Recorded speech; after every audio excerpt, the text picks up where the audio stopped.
Hi there. In this lecture we're going to have a look at an iconic game example of hanging pawns. It was Bobby Fischer against Boris Spassky in the 1972 World Championship match, Game 6. Fischer kicked off with c4. I know he usually plays e4, but he wanted to avoid the Russian preparation. And we get to find out that he has been on top of opening theory in the Queen's Gambit. Declined. And so Spassky may have been shocked at Fischer's preparation here. So knight takes, we have bishop takes. We reach this position after rook c1, bishop e6, queen a4, c5, queen a3 pinning that pawn to e7, rook c8, bishop b5, a6. Maybe there's a better alternative here in the form of queen b7 instead of a6. This could be an improvement and make the position more palatable than this game continuation. For example, if d takes here, this actually gives black a little bit of counterplay. So I don't think the variation is dead as such. That there are things going for it. Black should even be slightly better here potentially. But yeah, it needs research and debate. That's the nature of chess. It's not necessarily a dead variation. You know, queen b6 seems to be an interesting suggestion from the latest technology. But a6 in this game was played. We have d takes, b takes. So we have these hanging pawns. So there's no pawns adjacent to them. They're like an extended, isolated pawn. They cover a lot of squares. Clearly they cover a lot of squares. But there's no pawn on the b file or the e file. On me about that arrow. No pawn on b file or e file behind them. So if rook takes c5 had been played, we get an isolated queen's pawn here. And in fact, white could castle here, just using that pinned rook. And here actually, in fact, with queen c7, black might actually be okay here as well. So, okay, so b takes c5 was played though, and Fischer castles rook a7, so that unpins the a6 pawn, so a takes is now threatened. The bishop drops back to e2, knight d7, and we see now knight d4.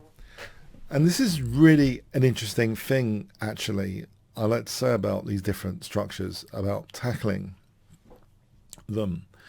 Sometimes in the for and against arguments, what a lot of players seem to miss is a micro detail about a certain bishop or not being very useful. A bishop imbalance in the position, actually.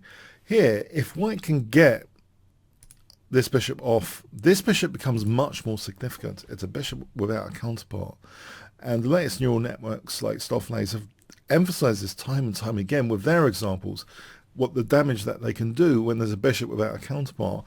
And here, Fischer kind of demonstrates this aspect. After queen f8, he takes off the light square bishop, and he plays a key move which really helps liberate this light square bishop and show its potential dominance over this knight. So now, okay, these pawns are not hanging, and this is one of the ways to basically exploit it. Sometimes you do translate it into different advantages. So the hanging has been translated into this trio here, this little pawn island. But the key imbalance now is the bishop versus knight. And guess what Fischer plays here if I give you 5 seconds to pause the video to celebrate this light square bishop.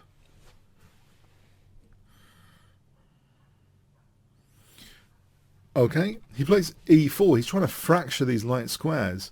Black played d4. Perhaps there might be more tenaciousness in d takes, because at least it wouldn't allow a pawn on e5, which would cramp black.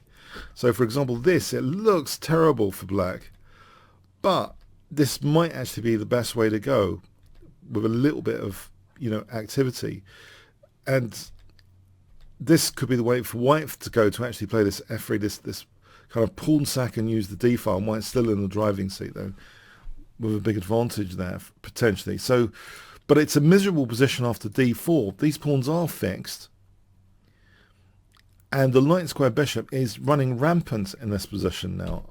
After f4 as a prelude though to stop e5, because now f takes would be hitting the queen. We have queen e7, e5. This is a very passive position now for black. Rook b8, bishop c4. You can see that this bishop pinning this pawn at the moment, but also the queen can switch over here, and we get a similar kind of, you know, that kind of bishop and queen. We saw this, we see this in the isolated pawn, exploiting an isolated pawn in the center. Or rather, when white has an isolated queen's pawn, we're looking at this crisscross of queen and bishop across the diagonal of death and these sensitive squares. The queen coming to h3 is nasty, because there's things like f5 trying to expose that diagonal as well. So the king moves out of the way, unpinning the pawn, but queen h3 now. And black dare not take on b2. Black played knight f8. If rook takes b2, white ends up getting a big passed pawn here. This e-pawn is rather large and significant. And also, crucially, the light square bishop can be used with the queen to set up mating threats, tying black down. This gets just really nasty. So knight f8 was played, and we have b3, a5, f5, opening up the f file, and it means, you know, this battery of rooks creates infiltration points, killer common squares, this great coordination of the white pieces here. Queen g3, and now h4, tying down the knight, stopping knight g5. e6, big passed pawn. There's a hook on f7 now. There's a vacated square on e5. It's beautiful stuff, this beautiful centralization. Queen e8, a4, just fixing down any potential counterplay. Now a bit of waiting towards the time control, just to reach the move 40 time control. Now finally queen e4, knight f6, and guess what is played in this position, which really increases basically white's advantage. If I give you 5 seconds to pause the video. By the way, if this hadn't been played, if rook takes e6 had been played, can you see there's also a tactical idea here based on killer common squares of the bishop and queen. Batteries create killer common squares. I hope you can see a tactic here for white if this had been played. Okay, I know this is not a tactics course, but you need to be tactically alert at all times on the chessboard, because every unique configuration, you know, sometimes it really counts, the little details. Check here, and taking leaves the king to be mated. So the knight had to get out of there. So knight f6. But Fischer in this position, what does he play here? Okay. Rook takes f6. This ruptures, you know, the structure here, dices these pawns, and they're quite weak. So one of them's taken immediately. And also now, yeah, black's really without any play here. After queen e5, queen g7. Well, actually, I'm taking you past the game. Queen f4, black actually resigned here. And Spassky stood up and applauded Fischer for this game. Yeah, he just, and Fischer was shocked. For what a gentleman. You know, he says to people, did you see that? You know, Spassky applauding. So what would happen here if the game continued? Okay, so if queen g8, then queen e5, so as mentioned, queen e5 sets up a nasty discovered check, or double check even, possibility. So queen g7, check, queen's pins, and the bishop would be the killer piece here, bishop d3, and then rook h8, don't even take the queen, just rook h8 checkmate. So yeah, just to recap that, the exchange sacrifice would have fractured the pawns, and okay, so there is a pawn structure element to this combination. And basically queen f4 is about to win another pawn, or play rook f8 check, winning the queen. So it's impossible to really defend this position. So what we have here is actually not just an iconic game in its own right, it's also one of the classic exploitations of hanging pawns. And really, it comes down to, I think black didn't need to get into this terrible zero counterplay state. It comes down to trying to improve things a little bit earlier on when it was still possible. Not to get, you don't want to get a position that's irreversible damage. So I believe there might be some, you know, key improvements earlier on in this game around, instead of a6, queen b7, for example, maybe worth investigation. But yeah, the key point is, though, this is not, of course, either on the Tartakow variation or the Sessikov variation, which these, structures, which we're analysing can come up. It's not an opening courses, but it's the details of the positions which really count to sometimes, make the hanging pawns win or not. It's the details which come out of the opening.